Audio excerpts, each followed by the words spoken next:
So మూడవ నియమైనటువంటి ఆదిగణన వివాహాల గురించి మాట్లాడుకుందాం.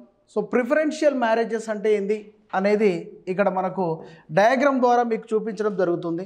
ప్రిఫరెన్షియల్ వివాహాల్ని ఆదిగణన నియమ వివాహాలు అని పిలుస్తారు. దీంట్లో క్రాస్ ప్యారలల్ అనేవి రెండు భాగాలుగా ఉంటాయి. మెయిల్ అనేది త్రిభుజాకృతిలో ఉండగా ఫీమేల్ అనేది సర్కిల్లో ఉంది. మెయిల్ ఆర్ ఫీమేల్ అనేది స్క్వేర్ షేప్లో ఇవ్వడం జరిగింది. సో ఇవి రెండు రకాలు, multi lateral cousin marriage, matrilateral parallel cousins అని చెప్పి రెండు రకాలుగా వర్గీకరించవచ్చు. సో దాని గురించి కొద్దిసేపు మాట్లాడుకుందాం. ఆదిగణన వివాహాలు అంటే సింపుల్గా అర్థమయ్యే రీతిలో చెప్పాలి అంటే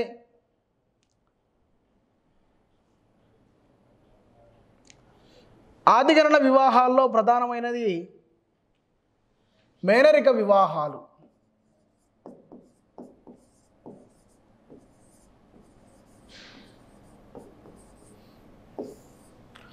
మేనరిక వివాహాల్ని ఆదిగణన వివాహాలు అని పిలుస్తారు.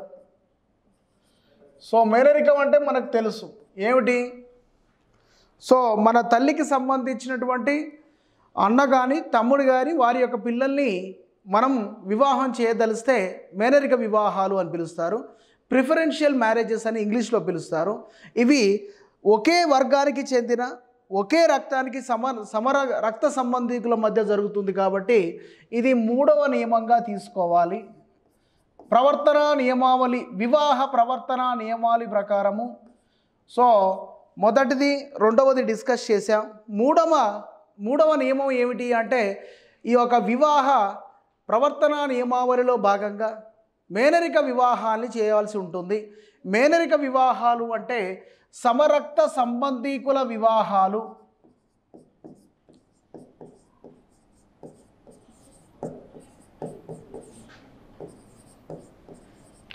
సమరక్త సంబంధీకుల మధ్య జరిగే వివాహాలు. సమరక్త సంబంధీకుల మధ్య జరిగే వివాహాల్ని ఈ యొక్క మేనరిక వివాహాలు అంటారు. అంటే ఒక వ్యక్తిని వివాహం చేసుకోవాలి అంటే సో ప్రధాన మూడవ నియమము వారికి సంబంధించినటువంటి వ్యక్తులను అంటే వరుసకు అయ్యేటువంటి బావ మరుదలను వివాహం చేసుకోవాలి, మేనబావ మేనమరుదల్ని వివాహం చేసుకోవాలి అనే నియమాలు చెప్తుంది. ఇవి ప్రధానంగా మూడు రకాల విషయాలను తెలియజేస్తుంది. ఒకటి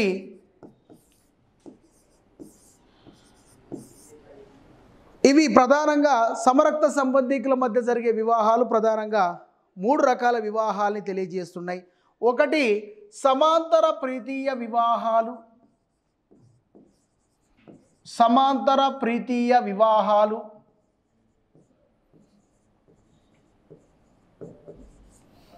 ఈ పేర్లు ఖచ్చితంగా గుర్తుపెట్టుకోవాలి. సమాంతర ప్రీతీయ వివాహాలు, లీనియర్ కజిన్ మ్యారేజెస్,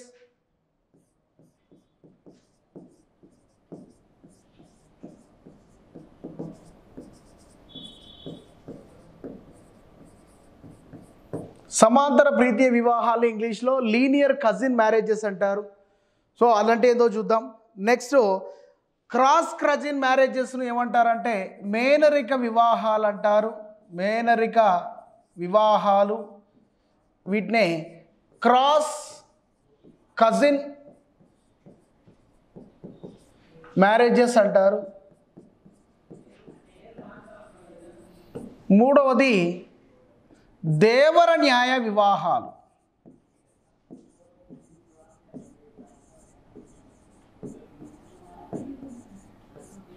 లెవిరేట్ మ్యారేజెస్ అంటే ఏందో చూద్దాం. సో ఫస్ట్ అయితే ఈ మూడు పదాలని ప్రాక్టీస్ చేయండి. సో ఆదిగణన వివాహాలు అంటే మేనరిక వివాహాలు అని మనం టూకీగా చెప్పుకోవచ్చు. ఒకే రక్తానికి సంబంధీకుల మధ్య జరుగుతాయి ఈ వివాహాలు. ఈ యొక్క ప్రవర్తన నియమాల ప్రకారం మూడవ నియమము అంటే ఒకే రక్త సంబంధీకులకు ఫస్ట్ ఇవ్వాలి అని చెప్పే నియమంలో ప్రధానంగా ఇక్కడ మూడు రకాల వివాహాలు ఉన్నాయి. ఒకటి సమాంతర ప్రీతీయ వివాహాలు, సహపార్శ్వ లేదా మేనరిక వివాహాలు అని పిలుస్తారు. మూడవది దేవర న్యాయ వివాహాలు, linear, cross cousin and levirate marriages. ఒక్కొక్కటి డిస్కస్ చేద్దాం. సమాంతర ప్రీతీయ వివాహాలు అనగానేమి? సమాంతర, ప్యారలల్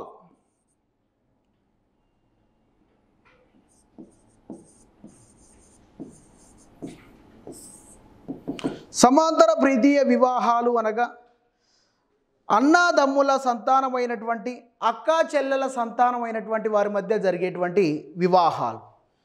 బాగా అబ్జర్వ్ చేయాలి. అన్నాదమ్ములు లేదా అక్కా చెల్లెళ్ళు అంటే ఈ మేనరిక వివాహాలు అంటే అన్నదమ్ముల పిల్లలు వివాహం చేసుకుంటే మేనరిక వివాహాలు ఎందుకైతే కావు. అన్నదమ్ములు లేదా అక్కా చెల్లెల సంతతి మధ్య జరిగే వివాహాలు, వాటిని సమాంతర ప్రీతీయ వివాహాలు, లీనియర్ కజిన్ మ్యారేజెస్ అంటారు. కజిన్ అని ఎవరిని పిలుస్తారు అంటే మన పెదనాన్న కొడుకునో పెదనాన్న చిన్న బాబాయి కొడుకునో మనకు కజిన్ అవుతాడు. అంటే ఆ యొక్క అన్నదమ్ముల మధ్య జరిగినటువంటి పిల్లలు అక్కా చెల్లెళ్ళ మధ్య పెద్దమ్మ చిన్నమ్మ. జనరల్గా పెద్దమ్మ ఇక్కడ పుట్టినటువంటి సంతానంలో ఫస్ట్ ఒక ఆడపిల్ల పుట్టిందనుకో, పెద్దమ్మకు ఆడపిల్ల పుడితే మనకేమైంది అక్క అయింది. సో మనకంటే చిన్నదైతే చెల్లి అవుతుంది. చిన్నమ్మకు కూడా అదే విషయం. అదే పెదనాన్నకు ఫస్ట్ ఒక అబ్బాయి పుట్టాడు అనుకో, మనకేమవుతాడు అన్న అవుతాడు.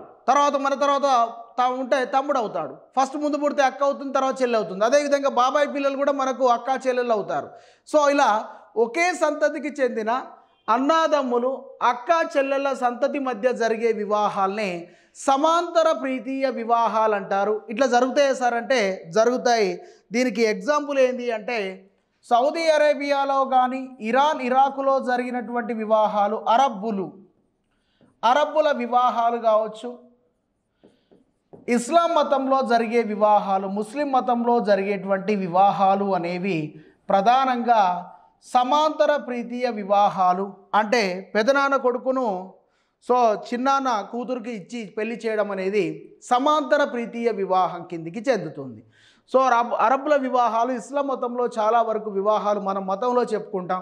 అందులో బినా వివాహం అని ఉంటుంది, ముతా వివాహం అని ఉంటుంది, ఫాసిద్ వివాహం అని ఉంటుంది, ఆమోదయోగ్యం కాని వివాహం అని అనేక రకాల వివాహాలు చేయడం జరుగుతుంది. దాంట్లో ఈ రకమైనటువంటి వివాహాలు ఉంటాయి. ఇది లీనియర్ కజిన్ మ్యారేజెస్ అని పిలుస్తారు. ఇది కూడా ఒకే రక్తానికి సంబంధించినటువంటి వారు. రెండవది మేనరిక వివాహాలు లేదా సహపార్శ్వ వివాహాలు.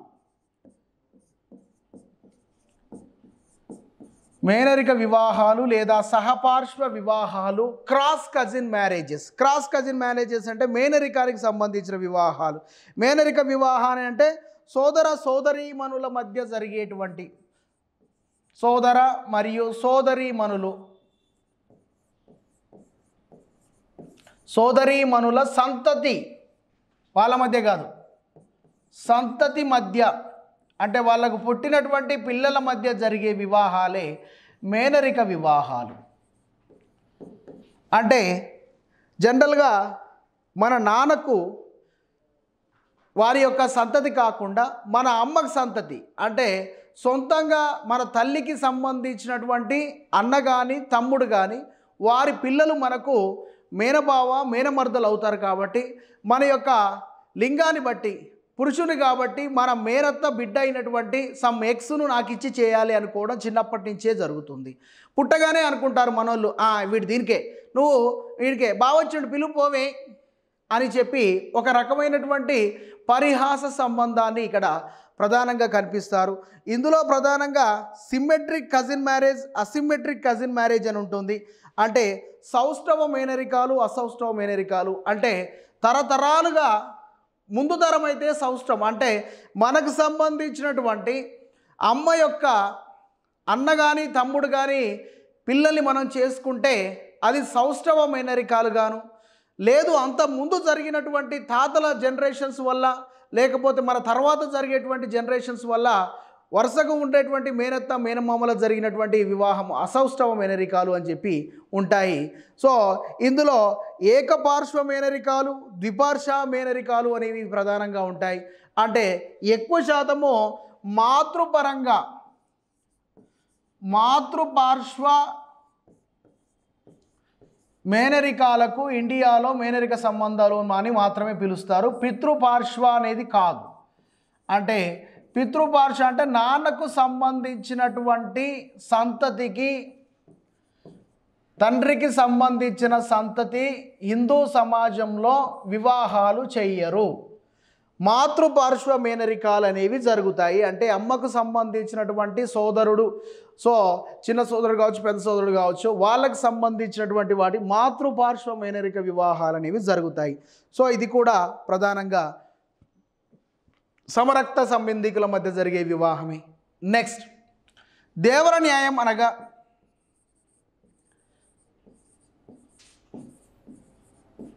లెవిరేట్ అని ఇంగ్లీష్లో పిలుస్తారు. లెవిరేట్ అనగా ఒక వ్యక్తికి తన సోదరుడు మరణాంతరం భార్యను స్వీకరించేటువంటి అలవాటు. అంటే దేవర అనగా భర్త సోదరుడు అని అర్థం.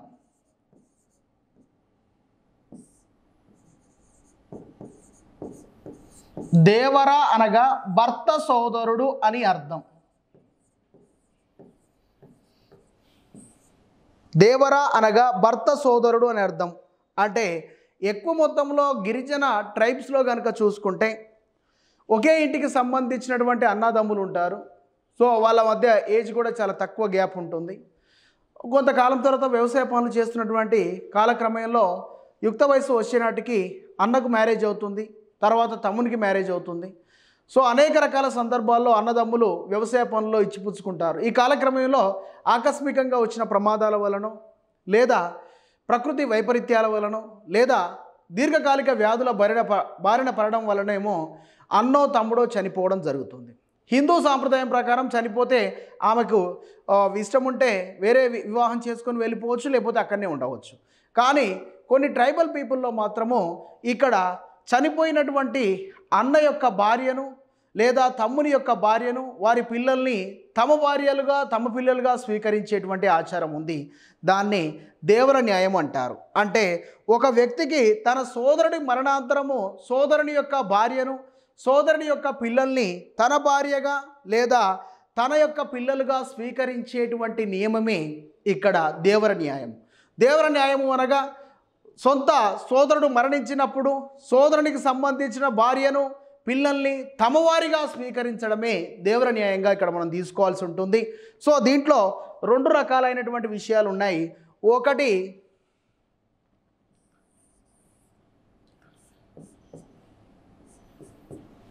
రెండు రకాల విషయాలు ఉంటాయి.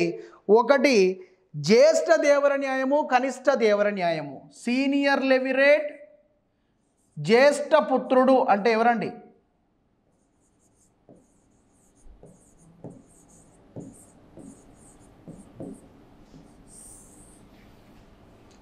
Senior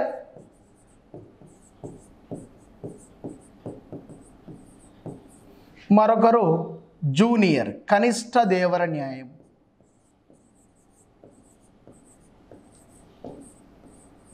junior. జ్యేష్ఠ దేవర న్యాయము, కనిష్ట దేవర న్యాయము. జ్యేష్ఠ దేవర న్యాయము అంటే సీనియర్ లెవిరేట్ను జ్యేష్ఠ దేవర న్యాయం అంటారు. జ్యేష్ఠ దేవర న్యాయంలో ఏం జరుగుతుంది అంటే అన్న తన తమ్ముడు చనిపోయినప్పుడు అతని భార్యను స్వీకరించే విధానం. అంటే జ్యేష్ఠ దేవర న్యాయంలో తమ్ముడు చనిపోతే నువ్వు చంపొద్దు,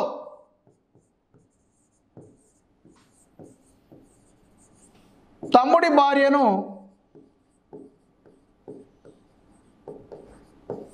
అన్న స్వీకరిస్తాడు. దానికి ఆపోజిట్ కనిష్ట దేవర న్యాయంలో అన్న చనిపోతే అన్న భార్యను తమ్ముడు స్వీకరిస్తాడు. ఏంది స్వీకరించుడు, టేకప్ చేసుడు అంటే సో నిర్ణీత కాలం తర్వాత సంసార సాగరంలో ముందుకెళ్తున్న సందర్భంలో ఇక్కడ కొంతమంది చనిపోతారు కాబట్టి చనిపోయినటువంటి కుటుంబాలకు ఆదరణ ఉండదు కాబట్టి వారి యొక్క పిల్లలు, భార్య అనే వాళ్ళు జీవితాంతము ఒక పెద్ద ఇంటి పెద్దను కోల్పోతారు. కాబట్టి ఆ కోల్పోయామనే భావన లేకుండా సో మీకు మేము ఉన్నాము అనే భావన ఇచ్చడం అనేది హిందూ సమాజంలో కనిపిస్తుంది. అదేంటి సార్ ఇక్కడ అన్న భార్య చనిపోతే అన్న భార్య మిగిలినటువంటి మరిదికి వదిన అవుతుంది కదా సార్, వదినను పెళ్లి చేసుకోవాలి అనే కాన్సెప్ట్ అనేది హిందూ సమాజంలో వర్కౌట్ కాదు. ఎందుకంటే హిందూ సమాజంలో రామాయణంలో కనుక మనం అర్థం చేసుకొని చూసుకుంటే రాముడు సీత లక్ష్మణుడి మధ్య జరిగినటువంటి సంఘటనలను బేస్ చేసుకొని మనం ఇక్కడ సంస్కృతిలో భాగంగా నివసిస్తున్నాం. రాముడు చనిపోతే రాముడు భార్య సీతను లక్ష్మణుడు చేసుకున్నాడా అనేది ఇక్కడ చాలా పెద్ద విషయం అవుతుంది. కాబట్టి అది హిందూ సమాజం స్వీకరించాలి. కానీ కొన్ని తెగలల్లో ఈ యొక్క ఆచారం అనేది ఉంది. భగతాలు, సవరలు, గదబల తెగళ్ళ విషయాల్లో ఈ యొక్క దేవర న్యాయం అనే కాన్సెప్ట్ ఉంది. అంటే తమ్ముడు చనిపోయినప్పుడు తమ్ముడు భార్యను అన్న తీసుకోవాలి, అన్న చనిపోతే అన్న భార్యను తమ్ముడు స్వీకరించాలి. ఈ స్వీకరించి తర్వాత తదనంతరం జరిగే కార్యక్రమాలకు తన యొక్క సామాజిక భర్తగా గుర్తింపు పొంది ముందుకెళ్ళాలి. సో ఇది కూడా సమరక్త సంబంధికుల మధ్య జరిగే వివాహాలు కాబట్టి సో వాటిని దేవర న్యాయంలో మనం ఇక్కడ తీసుకోవడం జరిగింది. సో అలా భార్య చనిపోయిన సందర్భంలో ఆ వివాహిత సోదరిని కూడా ఇక్కడ వివాహం చేసుకోవచ్చు భార్య భగిని న్యాయము ద్వారా. అంటే ఇక్కడ మనం అక్కడ చేసాం, ఇక్కడ మనకు బహుభార్యత్వంలో చేసాం, భగిని ఆ భార్య అభగిని అని చెప్పి. సో ఇక్కడ ఏం జరిగింది అంటే అక్కడ ఒక పురుషుడు స్త్రీలను వివాహం చేసుకునేటప్పుడు అక్క చనిపోతే చెల్లెని చేసుకున్నాడు. సో ఇక్కడ కూడా ఏంది అంటే అక్కడ లేదు కాబట్టి అదే ఇంటి నుంచి వివాహం చేసుకోవడము భార్య భగిని న్యాయంగా. అదేవిధంగా ఆ ఇంటికి సంబంధించినటువంటి వ్యక్తి లేకపోతే వేరే ఇంట్లోకి సంబంధించినటువంటి వ్యక్తి అమ్మాయిని చేసుకుంటే భార్య అభగిని బహుభార్యత్వం అంటారు. ఇక్కడ భార్య అభగిని న్యాయంగా తీస్తారు. సో అలా సంపద వెళ్ళిపోకుండా వేరే ఇంటి వాళ్ళు మన ఇంటికో రాకుండా సో అక్కడ ఉండేటువంటి వనరులు చెడిపోకుండా ఒకే రకమైన సామాజిక వ్యవస్థ కోసము ఈ యొక్క వివాహాలు అనేవి జరుగుతాయి. వీటన్నిటినీ సమరక్త సంబంధీకుల మధ్య జరిగే వివాహాలు అంటారు, ఆది గణన వివాహాలు అంటారు. అవి ప్రధానంగా 3 రకాలు: సమాంతర ప్రీతీయ, మేనరిక, దేవర న్యాయ వివాహాలు అనేవి ఆది గణన వివాహానికి ప్రధానమైనటువంటి నియమాలు. ఇది 3వ నియమాన్ని అనుసరిస్తుంది. దీని ప్రకారము సమాంతర ప్రీతీయ వివాహాల్లో ప్రధానంగా అక్క చెల్లెలు అన్నాదమ్ముల సంతతిని ప్రధానంగా వివాహం చేసుకోవాలి. ఎగ్జాంపుల్ ముస్లిం సమాజం. రెండవది మేనరిక లేదా సహపార్శ్వ తల్లికి సంబంధించినటువంటి మాతృపార్శ్వ మేనరికం అనేది హిందూ సమాజంలో కనిపిస్తుంది. పితృస్వామ్య మేనరికం అనేది కనిపించదు. సౌష్ఠవ మేనరికంలో భాగంగా వివాహాలు జరుగుతాయి. సౌష్ఠవ మేనరికాల్లో సొంత అమ్మకు సోదరుడైన అన్న కానీ తమ్ముడు కానీ పిల్లల్ని వివాహం చేసుకోవడం అనేది జరుగుతుంది. సో అదేవిధంగా లాస్ట్ చివరి మన లెవిరేట్ దేవర న్యాయము. ఇందులో అన్న చనిపోతే అన్న భార్యను తమ్ముడు స్వీకరించాలి, తమ్ముడు చనిపోతే తమ్ముడు భార్యను అన్న స్వీకరించాలి. ఇలా సమరక్త సంబంధీకుల మధ్య జరిగే వివాహాలే ఆదిగణన వివాహాలు. వాటికి ఎగ్జాంపుల్స్, వాటికి ఇంగ్లీష్ పేర్లను నేర్చుకున్నట్లయితే ఇందులోంచి ఖచ్చితంగా ఒక బిట్టు రావడానికి ఆస్కారం ఉంది.